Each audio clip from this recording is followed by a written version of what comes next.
Hey guys, it's Cassidy again, and today we're going to continue our reading of Cinder by Marissa Meyer.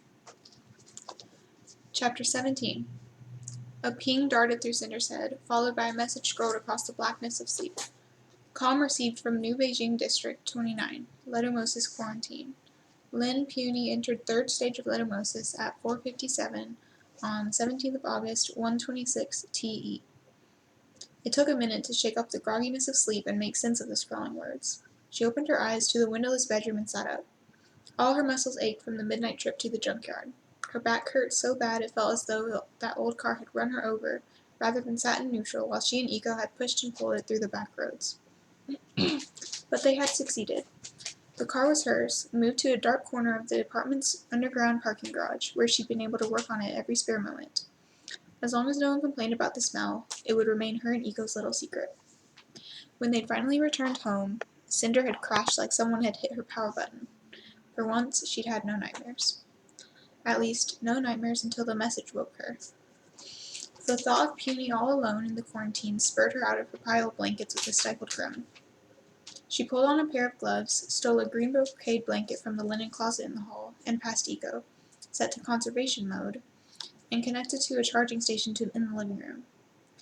It felt strange leaving without the android, but she planned on going straight to the palace afterward. In the apartment corridor, she could hear someone pacing on the next floor and a net screen bumbling the morning news. Cinder calmed to hover for the first time in her life, and it was ready for her by the time she got down to the street. She scanned her ID and gave it the quarantine's coordinates before settling back into the far back. Cinder net linked so she could trace the hover's path to the quarantine. The map that overlaid her vision indicated it was in the industrial district, 15 miles outside the city limits. The city was all shadows, blurry, sleepy apartments, and empty sidewalks. The cities grew shorter with more space between them as the heart of the city was left behind. Pale sunlight crawled down the streets, sending long shadows across the pavement. Cinder knew they'd reach the industrial district without the map's help. She blinked it away and watched the factories roll by alongside squat concrete warehouses with gigantic roll-up doors that could accommodate even the largest hover, probably even cargo ships. Cinder scanned her ID as she exited so the hover could debit her nearly depleted account, then ordered it to wait for her. She headed toward the nearest warehouse where a group of androids stood by the door. Above the door was a brand new net screen flashing, Letumosis quarantine, patients and androids only beyond this point. She draped the blanket over her forearms and tried to look confident as she walked, wondering what she would say if the androids questioned her. But the medroids must not have been programmed to deal with healthy people coming into the quarantines. They hardly even noticed her as she passed. She hoped it would be as easy to leave. Perhaps she should have asked Dr. Erlin for a pass. The stench of excrement and rot reached out to her as she stepped into the warehouse. She reeled back, cupping her palm over her nose as her stomach turned, wishing her brain and her face could dull odors as easily as it could dull noise. Sucking in her breath through her glove and holding it, she forced herself into the warehouse. It was cooler inside, the concrete floor untouched by the sun. Opaque green plastic covered a thin row of windows near the high ceilings, swathing the building in a dingy haze. Gray light bulbs hummed overhead, but they did little to dispel the darkness. Hundreds of beds were lined up between the distant walls, covered in mismatched blankets, donations and scraps. She was glad to have brought a nice one for Puny. Most of the beds sat empty. This quarantine had been hastily constructed in just the past few weeks as the sickness crept closer to the city. Still, the flies had already caught on and filled the room with buzzing. The few patients Cinder passed were sleeping or staring blankly up at the ceiling, their skin covered in a blue-black rash. Those who still had their senses were hunkered over port screens, their last connection to the outside world. Glossy eyes looked up, following Cinder as she hurried by. More medroids moved between the beds, supplying food and water, but none of them stopped Cinder. She found Puny asleep, tangled in a baby blue blanket. Cinder wasn't sure she would have recognized her if it hadn't been for the chestnut curls draped over the pillow. The purplish splotches had spread up her arms. Though she was shivering, her forehead glistened with sweat. She looked like an old woman, just this side of death. Cinder removed her glove and placed the back of her hand against Puny's forehead. Warm to the touch and damp. The third stage of letumosis. She spread the green blanket over Peony, then stood, wondering if she should wake her or if it was better to let her rest. Rocking back on her heels, she looked around. The bed behind her was empty. The one on the opposite side of Peony was occupied by a petite form turned away from her, curled in a fetal position. A child. Cinder started as she felt a tug on her left wrist. Peony was gripping her steel fingers, squeezing with the little strength she had left. Her eyes watched Cinder, pleading, afraid. Odd, as if Peony were seeing a ghost. Cinder swallowed hard and sat down on the bed. It was almost as hard as the floor in her own bedroom. "Take me home?" Peony asked, her voice scratching at the words. Cinder flinched. She covered Peony's hand. "I brought you a blanket," she said, as if it explained her presence. Peony's gaze fell from her. Her free hand traced the texture of the brocade. They said nothing for a long time, until a shrill scream reached them. Peony's hands clenched as Cinder spun around, searching, sure someone was being murdered. A woman 4 aisles away was thrashing in her bed, screeching, begging to be left alone as a calm medroid waited to inject her with a syringe. A minute later, 2 more androids arrived to hold the woman still, forcing her down on the bed, holding her arm out to receive the shot. Feeling Peony curl up beside her, Cinder turned back. Peony was shaking. "I'm being punished for something," she said, shutting her eyes. Don't be ridiculous," Cinder said. "The plague, it's just... It isn't fair, I know, but you didn't do anything wrong." She patted the girl's hand. "Our Mom and Pearl, heartbroken," said Cinder. "We all miss you so much, but they haven't caught it." Peony's eyes flickered open. She scanned Cinder's face, her neck. "Where are your spots?" Lips parting, Cinder rubbed absently at her throat, but Peony didn't wait for an answer. You can sleep there, right?" she said, gesturing to the empty bed. They won't give you a bed far away?" Cinder squeezed Peony's hands. "No, I'm not." She looked around, but no one was paying them any attention. A Metroid 2 beds away was helping a patient take a drink of water. "I'm not sick." Peony lifted her head. "You're here." "I know, it's complicated. You see, I went to the Lettermose's research center yesterday, and they tested me, and I'm immune. I can't get it." Peony's tense brow melted. She scanned Cinder's face, neck, arms again, as if her immunity were something visible, something that should have been apparent. "Immune?" Cinder rubbed Peony's hand more quickly, anxious now that she told someone her secret. "They asked me to go back again today. The head doctor thinks he might be able to use me to find an antidote. I told him that if he finds anything at all, you have to be the first person to get it. I made him promise." She watched, amazed, as Peony's eyes began to fill with tears. "Really?" "Absolutely. We're going to find one." "How long will it take?" "I'm not sure." Peony's other hand found her wrist and squeezed. Her long nails dug into Cinder's skin, but it took her a long time to register the pain. Peony's breath had grown more rapid. More tears pooled in her eyes, but some of the instant hope had faded, leaving her wild with desperation. "Don't let me die, Cinder. I wanted to go to the ball, remember? You were going to introduce me to the prince." She turned her head, scrunching her face up in a vain attempt to hold the tears, or hide them, or squeeze them out faster. Then a harsh cough burst from her mouth, along with a thin trail of blood. Cinder grimaced, then reached forward and swiped the blood off Peony's chin with the corner of the blanket. "Don't give up, Peony. If I'm immune, then there has to be a way to defeat it. And they're going to find it. You're still going to the ball." She considered telling Peony that Eiko had managed to save her dress, but realized that would require telling her that everything else she'd ever touched was gone. She cleared her throat and stroked Peony's hair off her temple. "Is there anything I can do to make you more comfortable?"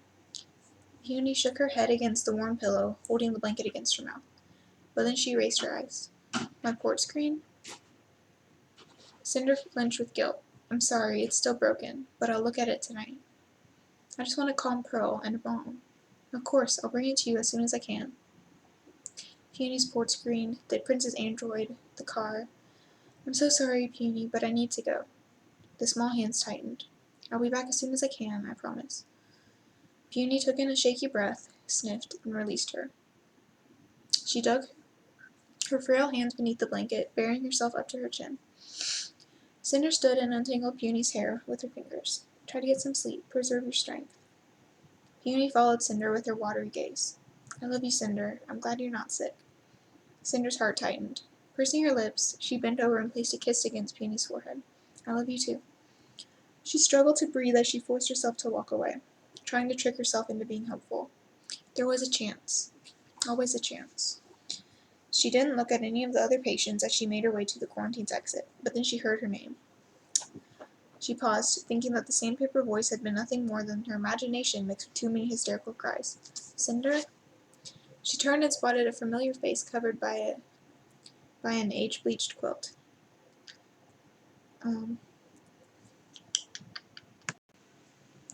Changjia. She neared the foot of the bed, nose wrinkling at the pungent odor wafting from the woman's bed. Chung Sacha, the market baker, was barely recognizable with her swollen eyelids and sallow skin. Trying to breathe normally, Cinder rounded the bed. The quilt that rested across Sacha's nose and mouth shifted with her labored breathing. Her eyes were glossy, as wide as Cinder had ever seen them. It was the only time she could remember Sacha looking at her without disdain. You too, Cinder? Instead of answering, Cinder said, uncertainly, Can I do anything for you? They were the kindest words that had ever passed between them. The blanket shifted, including down Sacha's face. Cinder bit back a gasp at seeing the blue-ringed splashes on the woman's jaw and down her throat. My son, she said, wheezing every word. Bring Sunto? I need to see him. Cinder didn't move, remembering how much Sacha had ordered Sunto away from her booth days before. Bring him? Sacha snaked one arm out from beneath the blankets and reached toward Cinder, grasping her wrist where skin met metal. Cinder squirmed, trying to pull away, but Sacha held tight. Her hand was marked by bluish pigment around her yellowed fingernails, the fourth and final stage of the blue fever. I will try, she said. She reached up, hesitated, then pat Sacha on the knuckles. The blue fingers released her and sank to the bed. Sunto, Sacha murmured. Her gaze was still locked on Cinder's face, but the recognition had faded. Cinder stepped back, watching as the words dried up. The life dulled in Sacha's black eyes. Cinder convulsed, tying her arms around her stomach. She looked around. None of the other patients were paying attention to her or the woman, the corpse, beside her. But then she saw the android rolling toward them. The Medroids must be linked somehow, she thought, to know when someone dies. How long did it take for the notification column to be sent to the family? How long would it be before Cinder knew he was motherless? She wanted to turn away, to leave, but she felt rooted to the spot as the android wheeled up beside the bed, and took Sacha's limp hand between its grippers. Sacha's complexion was ashen but for the bruised blotches on her jaw. Her eyes were still open, turned toward the heavens. Perhaps the Medroid would have questions for Cinder. Perhaps someone would want to know the woman's final words. Her son might want to know. Cinder should tell someone. But the Medroid's sensor did not turn to her. Cinder licked her lips. She opened her mouth but could think of nothing to say. A panel opened in the body of the Medroid. It reached in with its 3 prongs and pulled out a scalpel. Cinder watched, mesmerized and disgusted, as the android pressed the blade into Sacha's wrist. A stream of blood dripped down Sacha's palm. Cinder forced herself from her stupor and stumbled forward. The foot of the bed pressed into her thighs. What are you doing? She said, louder than she meant to. The Medroid paused with the scalpel buried in Sacha's flesh. Its yellow visor flashed toward Cinder, then dimmed. How may I help you? It said with its manufactured politeness. What are you doing to her? She asked again. She wanted to reach out and snatch the scalpel away, but feared she misunderstood. There must be a reason, something logical. Medroids were all logic. Removing her ID chip, said the android. Why? The visor flashed again, and the Medroid returned its focus to Sacha's wrist. She has no more use for it.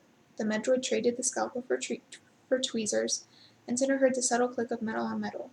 She grimaced as the android extracted the small chip. Its protective plastic coating glistened scarlet. But don't you need to identify the body? The android dropped the chip into a tray that opened up in its plastic case plating. Cinder saw it fall into a bed of dozens of other bloody chips. It drew the tattered blanket over Sacha's unblinking eyes. Instead of answering her question, it said simply, I have been programmed to follow instructions. Sorry, if you hear any noise, that's my cat. He's walking around. Chapter 18. A Medroid rolled into Cinder's path as she exited the warehouse, blocking her way with outstretched spindly arms. Patients are strictly forbidden from leaving the quarantine area, it said, nudging Cinder back into the shadows of the doorway. Cinder swallowed her panic and halted the robot with a palm against its smooth forehead. "I'm not a patient," she said. "I'm not even sick. Here." She held out her elbow, displaying a small bruise from being stuck with too many needles during the past 2 days. The android's innards hummed as it processed her statement, searching its database for a logical reaction. Then a panel opened in its torso, and the third arm, the syringe arm, extended toward Cinder. She flinched, her skin tender, but tried to relax as the android drew a fresh sample of blood. The syringe disappeared into the android's body, and Cinder waited, rolling her sleeve down over the hem of her glove. The test seemed to take longer than at the junkyard, and a sinking panic crawled up Cinder's spine. What if Dr. Erland had been wrong? What if she heard a low beep and the android backed away, clearing her path? When she heard a low beep and the android backed away, clearing her path. She released her breath and did not look back at the robot or any of its companions as she crossed the hot asphalt. The hover was still waiting for her.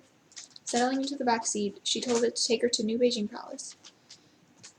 Having been unconscious the first time she'd been brought to the palace, Cinder found herself plastered to the hover's window as she was taken up the steep winding road to the top of the harsh cliffs that bordered the city.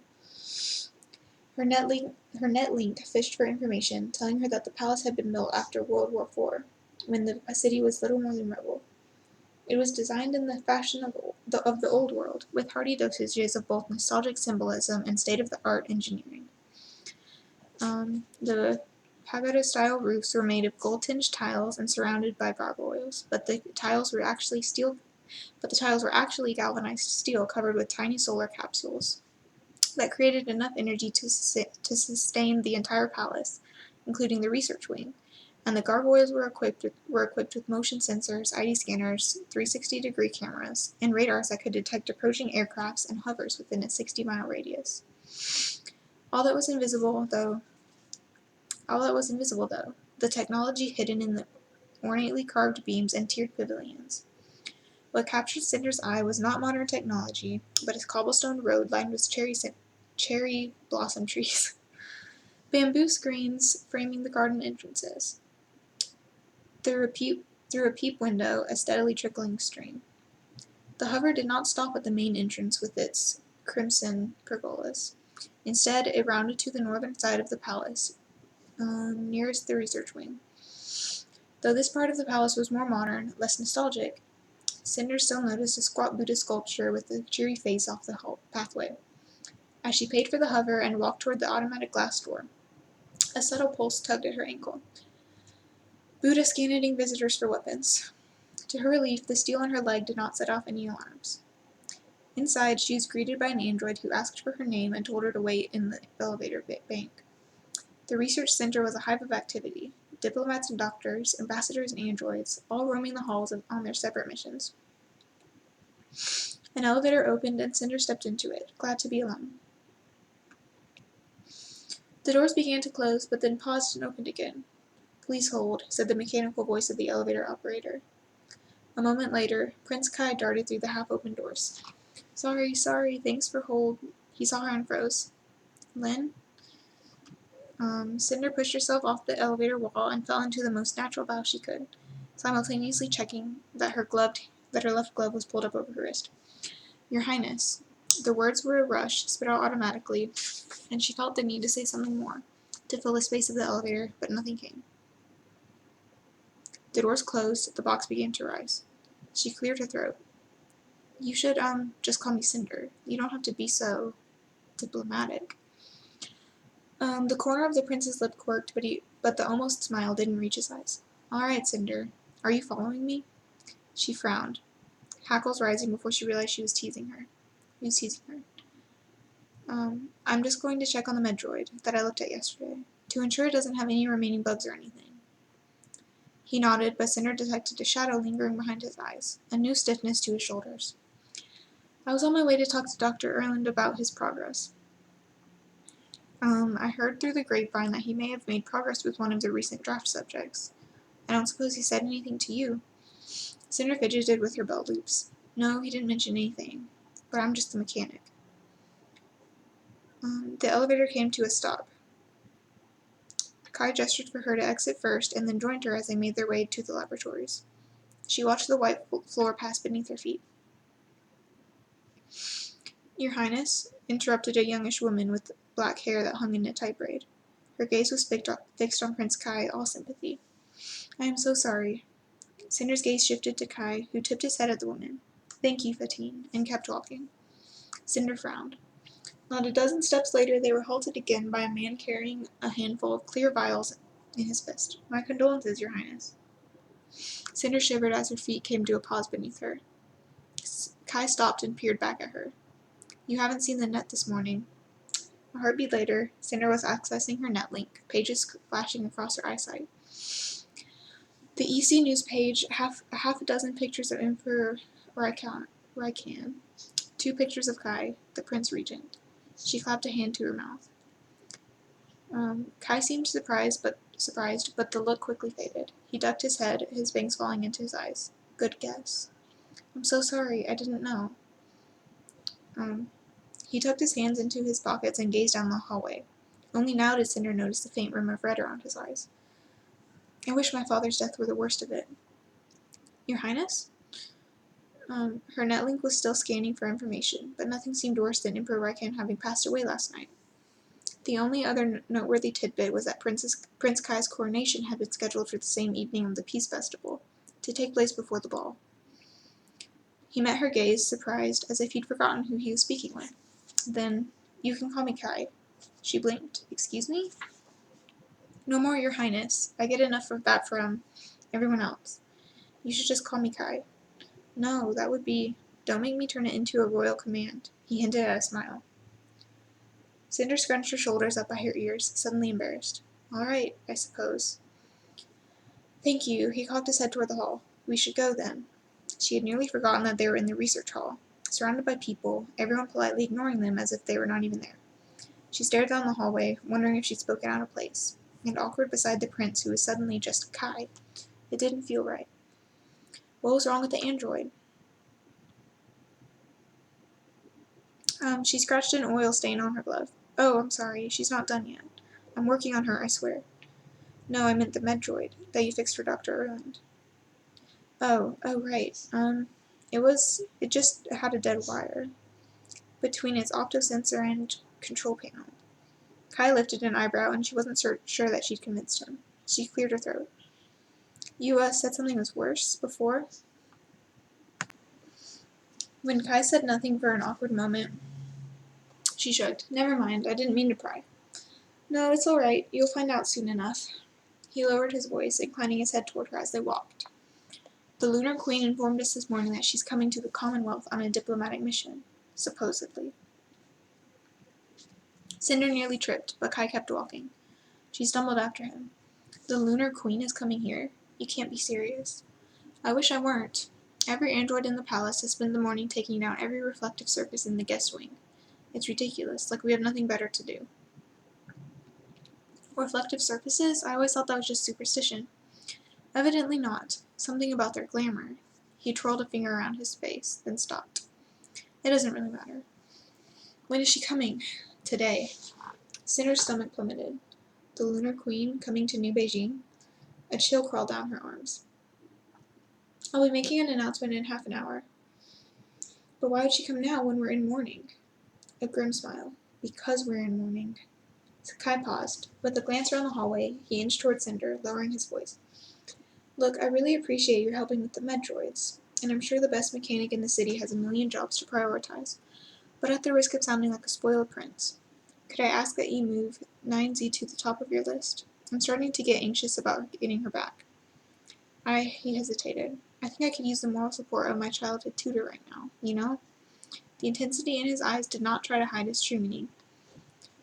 He wanted her to know he was lying. This had nothing to do with moral support or childhood attachments. The panic behind the prince's eyes spoke volumes. What information could that android have that was so important, and what did it have to do with the Lunar Queen? "Of course, Your Highness. Sorry, Prince Kai. I'll take a look at her as soon as I get home." She thought she spotted gratitude hidden somewhere beneath all his worry. Kai gestured at a door beside him, labeled Dr. Dmitri Erland. He opened the door and ushered her in. Dr. Erland was sitting at a lacquered desk, poring over a net screen in the surface. When he spotted Kai, he leapt to his feet, simultaneously snatching up his wool cap and rounding the desk toward them. "Your Highness, I'm so sorry." What can I do to help you?" "Nothing, thank you," said Kai, a practiced reaction. Then he pulled his shoulders back, reconsidering. "Find a cure." "I will, your highness." He put his hat on. "Of course I will." The the conviction in the doctor's face was almost startling, but also comforting. Cinder immediately wondered if he'd found something new in the hours since she'd last seen him. Kai cleared his throat. "I found your pretty new mechanic down in the lobby, and she tells me she's here to check on the Metroids again. You know I could get you funding for some upgraded models if you require it." Cinder started at the simple word, pretty, but neither Kai nor Dr. Erlin looked at her. Teetering on her feet, she scanned the room. A floor-to-ceiling window captured a perfect view of the lush palace gardens and the city beyond. Open shelves were filled with objects both familiar and unusual, new and ancient. A series of rocks and metals and ores, all finely labeled. It was the office of a witch doctor as much as an acclaimed royal scientist. No, they've only needed a touch of maintenance," said Dr. Erland, lying as smoothly as he had the day before. "Nothing to worry about, and I would hate to have to program a new model. Besides, if we didn't have any malfunctioning androids, what excuse would we have for asking Miss Lynn back to the palace from time to time?" Cinder glared at the doctor, half mortified, but the start of a smile grew on Kai's face. "Doctor," said Kai, "I heard a rumor that you made some sort of a breakthrough in the past few days. Is it true?" Dr. Erlin pulled the spectacles from his pocket and set to cleaning them with the hem of his lab coat. "My prince, you should know better than to ask after rumors like that. I hate to give you hope before I know anything concrete. But when I do have solid information, you will be the first to see the report." He slid the glasses onto his nose. Kai tucked his hands into his pockets, seemingly satisfied. "Right. In that case, I'll leave you to be and hope to see a report across my desk any day now." "That could be difficult, your highness, considering you do not have a desk." Kai shrugged and turned to Cinder. His eyes softened a little with a polite bow of his head. "I hope our paths will cross again." "Really? In that case, I guess I'll keep following you." She regretted the joke for half a breath before Kai laughed. A real laugh, and her chest warmed. Then the prince reached for her hand, her cyborg hand. Cinder tensed, terrified that he would feel a hard metal, even through her gloves, and yet even more afraid to pull away, lest he find it suspicious. She mentally urged the robotic limb to go soft, to be pliant, to be human, as she watched Kai lift a hand and kiss the back of it. She held her breath, overwhelmed and embarrassed. The prince released her, bowed, his hair falling into his eyes again, and left the room. Cinder stood frozen, her wired nerves humming. She heard Dr. Erlin grunt in curiosity, but the door opened again, as soon as it had closed. "Gracious, Doctor," Erlin muttered as Kai stepped back inside. "Pardon me, but might I have one more brief word with Lynn?" Dr. Erlin flicked his wrist toward her. "By all means." Kai turned to her, still in the doorway. "I know this sounds like very poor timing, but trust me when I say my motives are based on self-preservation." He inhaled a sharp breath. "Would you consider being my personal guest at the ball?" The floor dissolved beneath Cinder. Her mind blanked. Surely she hadn't heard correctly. But he just stood, patient, and after a moment raised both eyebrows in a mute prompt. "Excuse me?" Kai cleared his throat, stood straighter. "I assume you are going to the ball?" I don't know. I mean, no, sorry, I'm not going to the ball."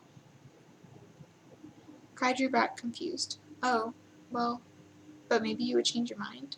Because I am, the prince?" "Not bragging," he said quickly, "just a fact." "I know," she gulped. The ball. Prince Kai was asking her to the ball. But that was the night she and Ika would be running away, if the car was fixed on time. The night she would escape. Besides, he didn't know what he was asking. If he knew the truth, how mortified would he be if he found out? Kai shifted on his feet, casting a nervous glance toward the doctor. I'm sorry," she stammered. Thank you, your highness, but I must respectfully decline." He blinked. His eyes fell as he processed her response. Then he lifted his chin and attempted a grin that was almost painfully dejected. "No, it's all right. I understand." Dr. Erland leaned back against his desk. "My sincerest condolences, your highness. In more ways than one, it seems." Cinder cast him a frosty glare, but he focused his attention on cleaning his spectacles again. Kai scratched his neck. "It was nice to see you again, Lynn." She flinched at the return of the formality and made to speak, her voice catching at apologies, explanations. But the prince didn't wait for them. The door was already shutting behind him. She snapped her jaw shut, thoughts sparking in her head. Dr. Erlin clucked his tongue, and Cinder prepared to rail at him with those budding explanations. But he turned away before she could and paced back to his seat. "What a shame you cannot blush, Miss Lynde,"